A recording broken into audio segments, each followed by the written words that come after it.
We're back at the mission here in Honduras. Today we're finally going to get these bolt-on hooks installed. 4 days! 4 days we've been planning to do this. Meanwhile, because we've deferred it, we've lost a bunch of tools and we've had to make another trip to, you know how it is. Anyway, let's get started. Dave, this looks like a good project for you. Dave is from Indiana. He does mechanic work, and we're going to put these hooks on. We'll put the shackles on the back side, just like that. I don't think it's rocket science. Hey, you want to cut an oil? This is just plain old penetrating oil. It's the best we can do. And he's got the first 1/4 inch cut before I even get the oil out and ready. Boltonhooks.com. This is a great addition for a bucket when you don't have a set of forks. And we don't have a set of forks. And we've needed this all week. We've needed these hooks all week. Where's that deburring thing? Yeah. I never used one of those before. I never have either. Is it working? Well, I think so, isn't it? I wouldn't stick my finger in there yet. Yep, there's pieces falling out. Try it from the bottom side, maybe. Oh, yeah. Yeah, there's Now, stuff hanging underneath. Yeah, Ken sent us this deburring tool, and none of us have ever used one. Well, that's, yeah. It's slick. Now, this is one of those fancy DeWalt, what they call it, a pinpoint bit. It had like a 1/4 inch starter on it. Did you put a washer on that bolt? Yep. Okay. One on the top, one on the bottom. Grade 8 bolts. Wow. Yeah, Ken does all grade 8 stuff. So I mentioned that we had lost some tools and everything. Well, one thing that Ken sent us was a nice stepper bit.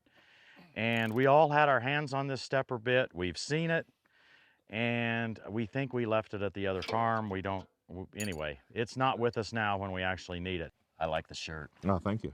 So do I. It's very comfortable. Tractor time with Felipe. But you've never driven this tractor. I have driven it just a couple times, but not up here on the farm. Yeah, is this supposed to be this easy? Because that was... You thought it was some sort of big deal. Yeah. Well, this is the whole point of the bolt-on hooks, right? I mean, traditionally hooks like this were welded on. Uh-huh. Right? And this makes it so that somebody doesn't have any welding skill. Yeah, drill a couple of holes. Yeah. And you got them on. And we put the shackles on the backside. You don't have to put anything on the backside, but as you saw, the bucket is kind of soft steel, right? Yeah. And it's fairly thin, so it's just extra insurance to have the plates or a shackle on the backside. And that way, if you pull something really hard, I don't think with a 1 series you're ever going to be able to do damage even without a backer, but yeah. But hey, that kind of works. And I think you see how this works, right? We put a chain in here. We've got a chain, and maybe we'll demonstrate to the guys when they get here. Yeah. No, yeah. They'll be excited. We have that wagon at the other farm, and I just don't think the drawbar's hardly sufficient here, but I don't want them pulling up on the 3-point hitch, especially on these hills. And if a wagon starts, a full wagon, you're going down a hill, it'll push that 3-point hitch up. That's just not a good thing. So we're going to put on this heavy hitch 2-inch receiver. Yeah, you can fold it up if you want.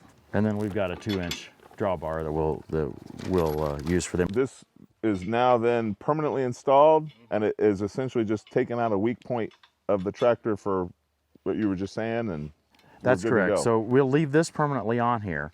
Now the 2-inch receiver with the drawbar portion needs to be taken out in order to use the backhoe. Right. But this can stay on with the backhoe. This is just an example of something that's under-engineered. I mean, it's probably strong enough to pull everything. It's just, yeah, it just feels wimpy, and it doesn't give the flexibility. If you want to put a ball hitch on this, you can do that. You can do all kinds of different hitches with this. You can have them raised, you know, come out and raise, yeah, or drop hitches, turn over a drop hitch and use it that way. It's just a nicer approach than that wimpy little drop. And it makes you feel like you have a real tractor. There's never been any doubt in my mind that we have a real tractor. Amen. If and when the time comes we need to replace those tires, are those the best type of tire for what we're doing here? Yes, these are the best tires for you because they're the toughest. Okay. There's 2 other choices. There's a turf tire, which wouldn't get you sufficient traction, and then there's something kind of a hybrid radial tire, but it's not going to be as tough for the rocks and all as this. This is a biased tire. It's not necessarily the best tire for the U.S., but here I think it's the best thing you can do on it. Now, we talked about the hardware store and what kind of selection they have. We were able to buy a receiver with or without a ball. That was no problem. We actually had two different sizes. This is a 2-inch drop. We had a 3 1/4 inch drop available to us.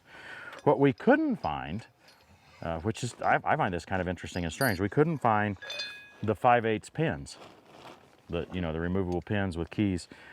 If we'd have bought the 3 1/4 inch drop, it had a couple of pins attached to it, just like shrink wrap to it. But we couldn't find pins by themselves, so we bought a bolt, and the bolt that we found is threaded all the way through. That was our only choice on that. This is a grade 2 bolt. Pretty sure it's good enough for Johnny, but I would have preferred a non-threaded all the way through bolt that was grade 5 or grade 8. How you getting along, Kenton? It's done. I would put it on upside down like I that. think so. Special thanks to the folks at HeavyHitch.com for providing this 2-inch receiver for the folks here in Honduras. Did we just put that finger tight? HeavyHitch.com. Use code TTWT for a 5% discount. So in general, I'd like to be pulling downhill. It pulls a lot easier. But I think we really need to build this dirt up here to be able to make this turn. So I'm going to try to bring some dirt up here so we can more gently make this turn. That tractor, I never thought a little tractor could do all that. Like Well, I know, but tractors were stupid.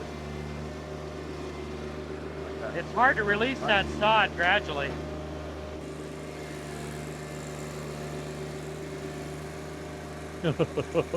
Boy, that's making me queasy.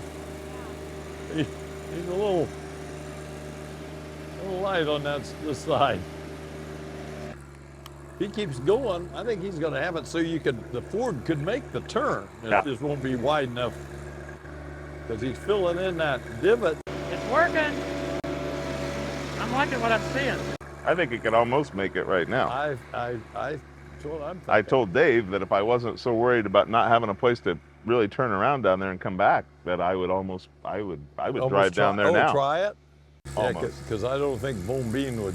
Well, then I said, because if I get stuck down there, how am I getting out? And Dave said, oh, Bombine. And I was like, you think that thing would pull 9,000 pounds? No, well, you're going to be pulling too. Well, that's what he said. He's like, yeah, but you'd be I helping. think with a 4-wheel drive and that, he would give you enough oomph to get out of it. Yeah. I mean, I'm not sure I'm looking for that kind of adventure in my day, Yeah. but Well, it'd be kind of fun to know, wouldn't it? it would. And it also compacted a little more. Oh, that's right. Yes.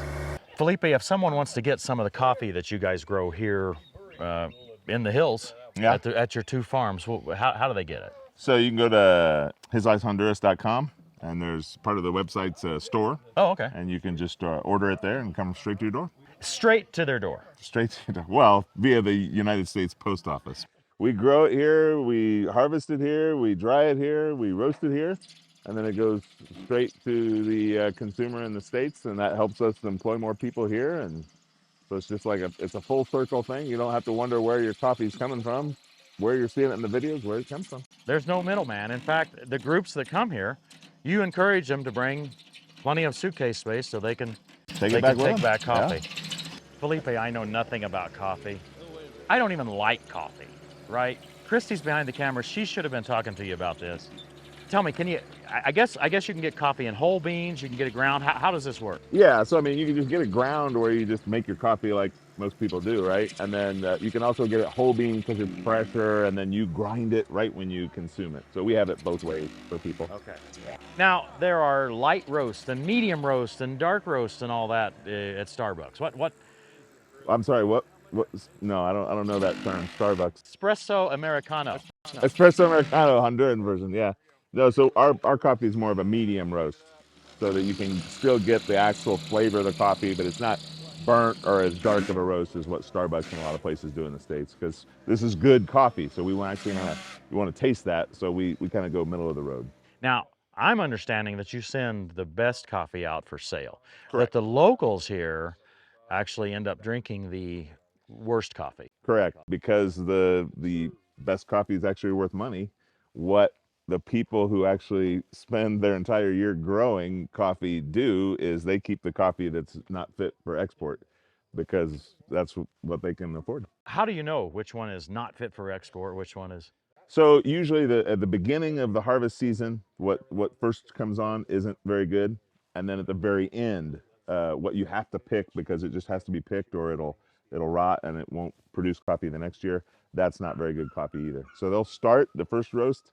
That's what they'll use for several months, and then at the very end they'll keep that last bit back as well. Interesting. Now we've got little Johnny or little Bombine. Is he used in the coffee process much? No, not really. He'd be mostly used for road work and getting around, but it's just hard to get him in where we have the coffee. We've got coffee, corn, bananas, and other stuff growing, but there's not rows or anything wide enough for even to get Johnny in. And of course we got 20, 30 degree or more slopes. Yeah, I to mean, get I've seen onto. slopes even steeper than that. Slopes that I don't feel like I could walk on, and the ladies were picking coffee beans on it. And I say the ladies, that was because it was the gentle slopes. Yeah. The men were on the actual steep slopes. Yeah. And sometimes in rubber boots with no traction, and sometimes they'll be out in flip-flops or Crocs walking on stuff that, I'd need ankle boots for and still wouldn't feel very secure walking on. So, but as a mission, you're providing this employment opportunity.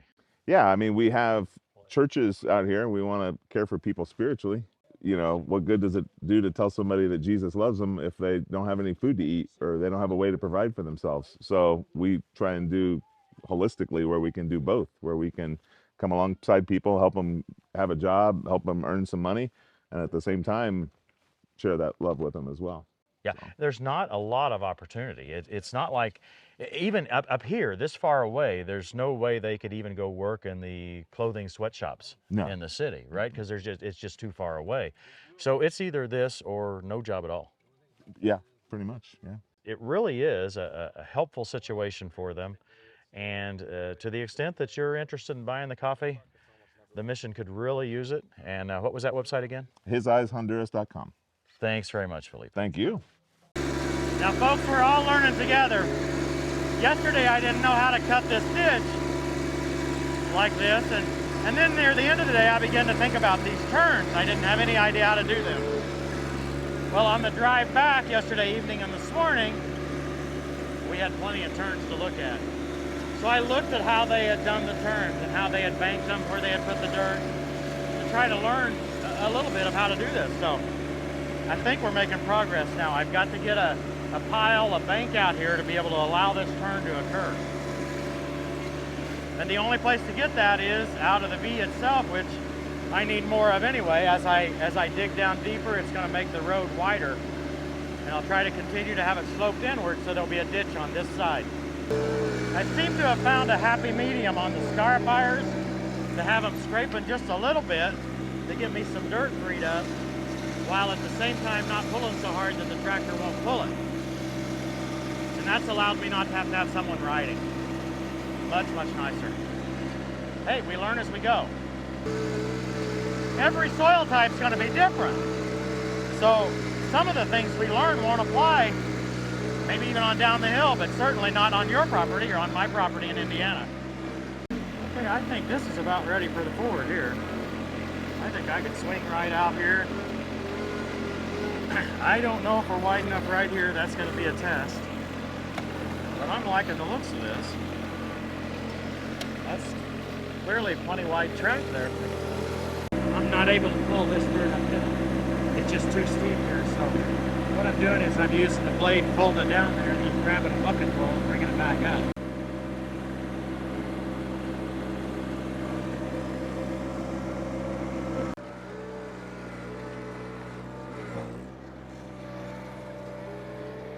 Wanting all this extra dirt to build out this corner better. See if we can make it where we can make it around the corner. That's the point. I know it seems crazy, but it might be better. Hey, this may work.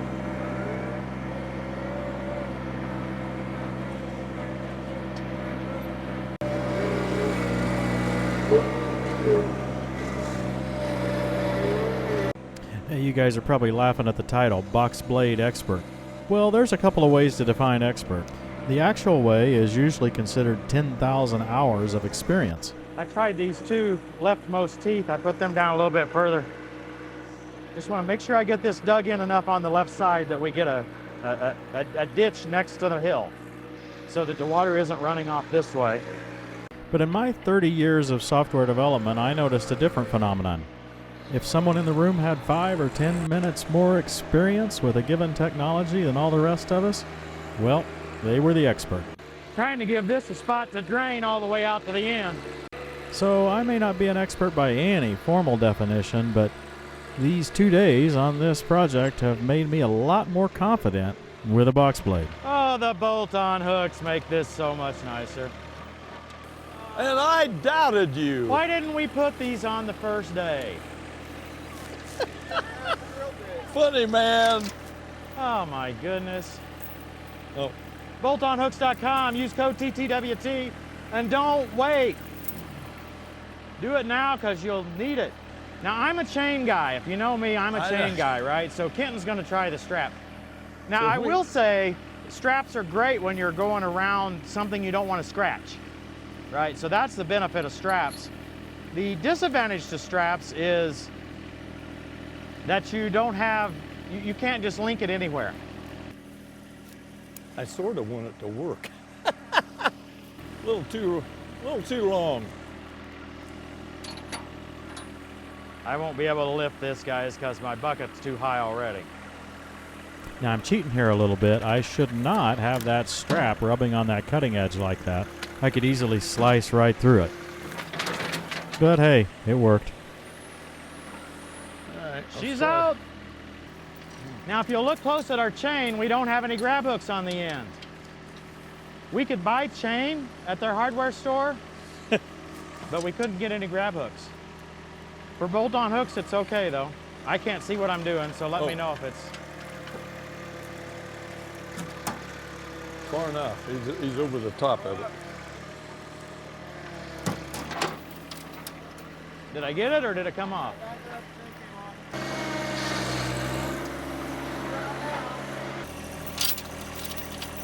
There you go.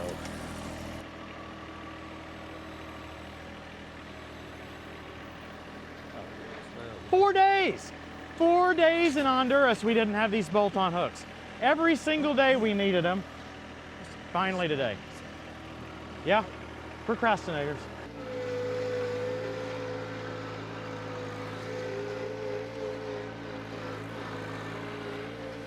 Yeah, he's getting that Scarifier thing down pretty good.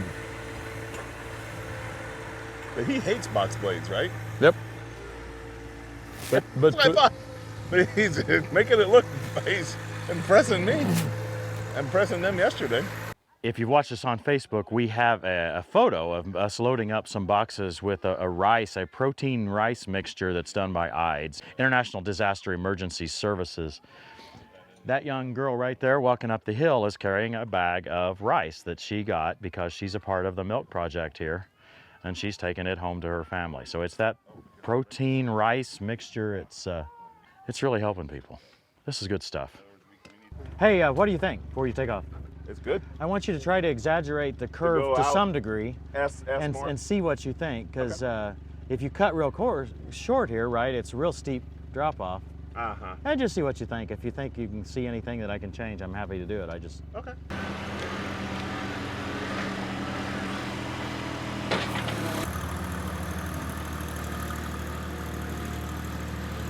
he gave me a thumbs up when he came, and I don't know whether it was for the Ford or for that. Ronnie's gonna try it here Ronnie. now. Now these Gators are not especially well suited for hills because with that traction drive or whatever it's called, you have to have your throttle up to keep the drive engaged. Otherwise you have to use the brake too hard and you'll burn that brake out. He's doing good though. Yep. Is he in two-wheel drive? Check No, it. now he's in 4, he's shifted down there. This It's a bad idea. It This is? is a terrible idea. Who says this is a good idea? Well, we got to try it out eventually. A little hump there, we need to take a little of that off. Now see, the only thing is, I can't take it. I don't think I can make the corner without, but I can do it because this isn't super, I was just worried if I drag the back end or not a little bit. Yeah, what do you think I can do to help? Probably the inside more. Okay, so maybe just cut around the corner there. Come on, they can cut the whole corner out. take that whole thing and smooth it. That would probably make it so that I could go down. This is already sublime for the Gator. This would just be for forward improvements here. As you know, this is a big boy.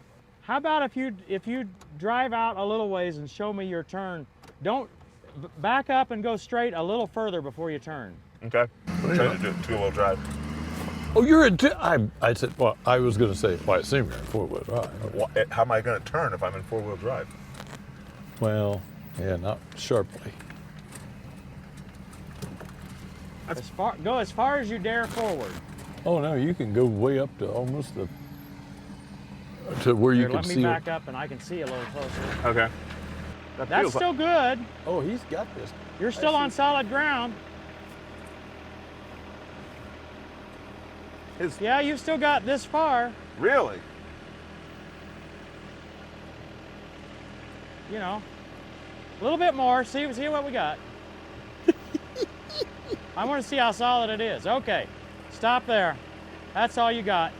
I'm glad I'm not the only one laughing on the inside. Now, you're not even close to hitting anything. You're correct. Back there, I'm not.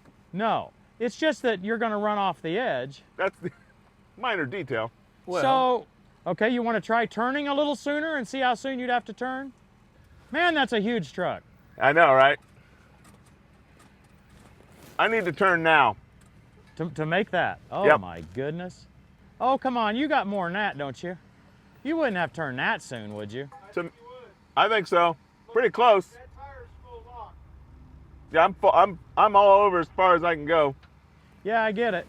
For the short term, we've already made huge progress, and that they could gradually open this How you up a doing little over bit there? more for more than you Gator did it, traffic. still might have to shave a little bit of this off.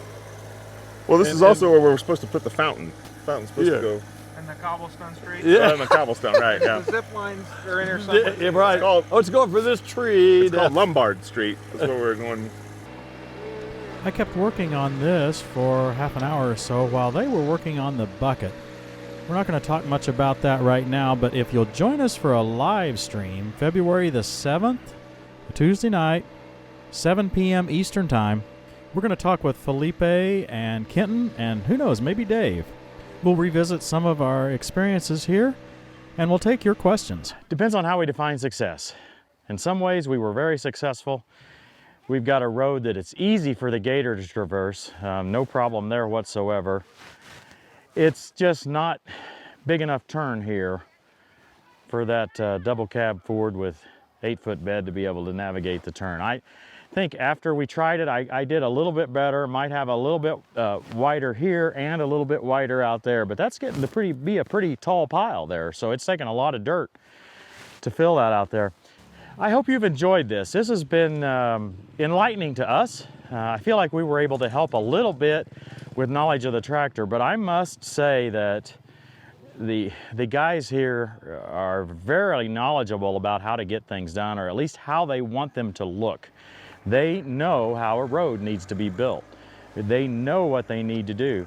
They've just had to use manual labor to do it in the past. And so little Johnny, or Bombine, as they say, has been just a boon for them. And you can see why. So 2 short days worth of work for us to get this done. It would have taken them a lot longer by hand.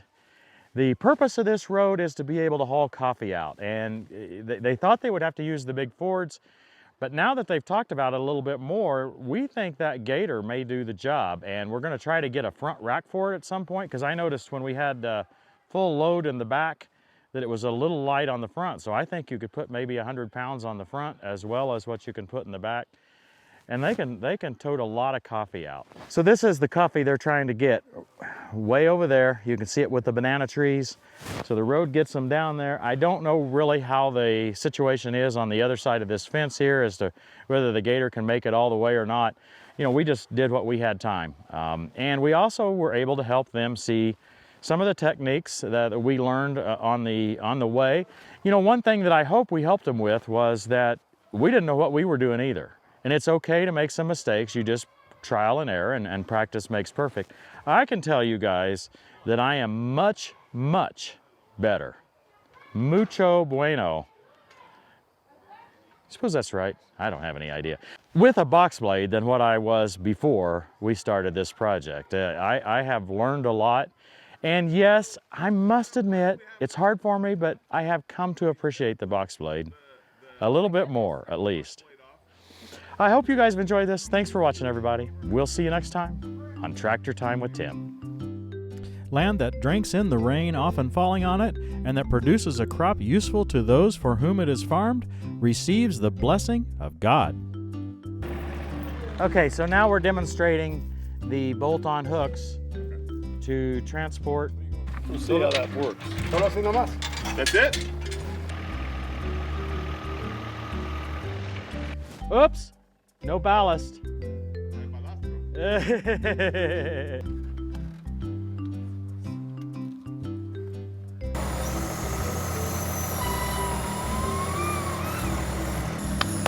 Hey! Check.